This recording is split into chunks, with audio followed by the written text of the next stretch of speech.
నంద్యాల సంజీవ్ నగర్ శ్రీ కోదండ రామాలయంలో మహాసుదర్శన యాగ పూర్వక అష్టనాగ అశ్లేష బలిపూజ సహిత సుబ్రహ్మణ్య యాగం భగవత్ సేవ సమాజ్ ప్రధాన అర్చకులు కార్తికేష్ శర్మ ఆధ్వర్యంలో ఘనంగా 22వ తేదీ నుంచి 26 వరకు నిర్వహించడం జరుగుతుందని పేర్కొన్నారు.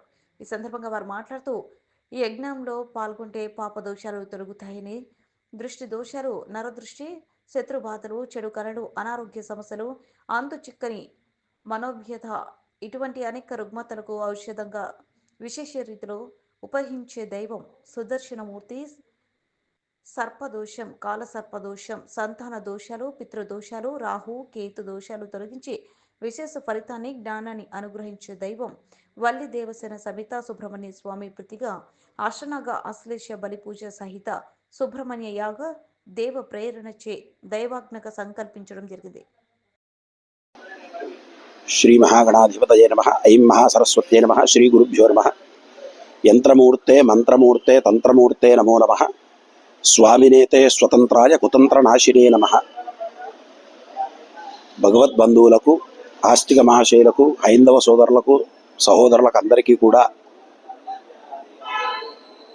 సనాతన ధర్మంలో అత్యుత్తమమైనటువంటి విధానం యజ్ఞ విధానం. ఆ యజ్ఞ విధానంలో భగవంతుని ఆరాధన ప్రత్యక్షంగా జరుగుతుంది అని చెప్పి మనకు అనేక పురాణాలు, భగవద్గీతాది గ్రంథాలు చెప్తున్నటువంటి విషయం.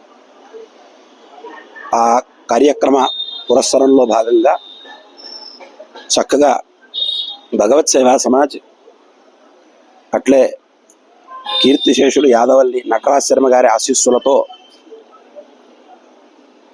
శ్రీ కోదండ రామాలయం, సంజీవనగర్ రామాలయం నందు విశేషమైనటువంటి కార్యక్రమాలు 22/1/2025 నుంచి 26/1/2025 దాకా పాంచాన్నిక దీక్షా విధానంగా శ్రీ మహాసుదర్శన యాగము, అష్టనాగ బలిపూజ సహిత శ్రీ మహాసుబ్రహ్మణ్య యాగ కార్యక్రమాలు 5 రోజులు జరగబోతూ ఉన్నాయి. ముఖ్యంగా ఈ యాగ కార్యక్రమాల్లో సుదర్శన యాగం వచ్చేసి నరదృష్టి, నరఘోష, శత్రుపీడ పరిహారం, విశేషమైనటువంటి ఫలితాలను ఇచ్చేటువంటి కార్యక్రమంగా మహాసుదర్శన యాగాన్ని చెప్తూ ఉన్నారు. అట్లే మహాసుబ్రహ్మణ్య యాగం రాహుకేతు దోషాలు, కాలసర్పదోషాలు, అపసవ్య కాలసర్పదోషాలు, కుజదోషము, అంతేకాకుండా సంతాన దోషాలు, నాగదోషాలు, పితృదోషాలు ఇటువంటివన్నీ కూడా తొలగించి విశేషమైనటువంటి ఫలితాన్ని ఇచ్చేటువంటి కార్యక్రమంగా సుబ్రహ్మణ్య యాగాన్ని చెప్తూ ఉన్నారు. కాబట్టి ఈ 2 యాగాలు కలిసి చేయటం విశేషమైనటువంటి కార్యక్రమం. ముఖ్యంగా 5 రోజులు పాంచాన్నిక దీక్షతో జరగడం అనేటువంటిది చాలా విశేషం. కావున ఈ మొదటి రోజు 22వ తేదీ కార్యక్రమాల్లో మొట్టమొదట గోపూజ అయిన తర్వాత గో మాతను చక్కగా యాగశాలలోకి ప్రవేశింపజేసి, తర్వాత మహాగణపతి పూజ, పుణ్యాహవాచన, రక్షాకంకణ ధారణ, ఆచార్యాది ఋత్విక్వరణము, పంచగవ్య ఆరాధనలు, యాగశాల పూజలు, అట్లే ప్రధాన కలశాలు. ఈ సుబ్రహ్మణ్య సుదర్శన యాగాల్లో ఏ దేవతలనైతే ఆవాహన చేయాలనో ప్రధాన కలశ ఆవాహనలన్నీ కూడా జరుగుతాయి.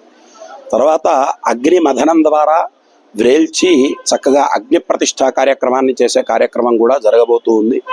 ముఖ్యంగా అగ్గిపెట్ట వాడకుండా అగ్నిని ఒక కొయ్యతో చక్కగా పుట్టించి, ఆ పుట్టించినటువంటి అగ్నిని వృద్ధి చేసుకొని అగ్నిమథనము అనేటువంటి కార్యక్రమం, జమ్మి చెట్టుకు సంబంధించిన కొయ్య, రావి చెట్టుకు సంబంధించిన కర్ర 2 కలిపి వాటిని మధిస్తారు. మదించి దాని ద్వారా అగ్నిని పుట్టించి చక్కగా అగ్ని ప్రతిష్ఠ చేసి శాస్త్రోక్తంగా ఈ యజ్ఞ కార్యక్రమాన్ని నిర్వహించబోతూ ఉన్నాం. కాబట్టి ఈ 5 రోజులు విశేషమైన కార్యక్రమాలు జరగబోతూ ఉన్నాయి. అందరూ తప్పక విచ్చేసి స్వామివారి అనుగ్రహ పాత్రుడు కావాల్సిందిగా మరీ అందరినీ కోరుతూ స్వస్తి.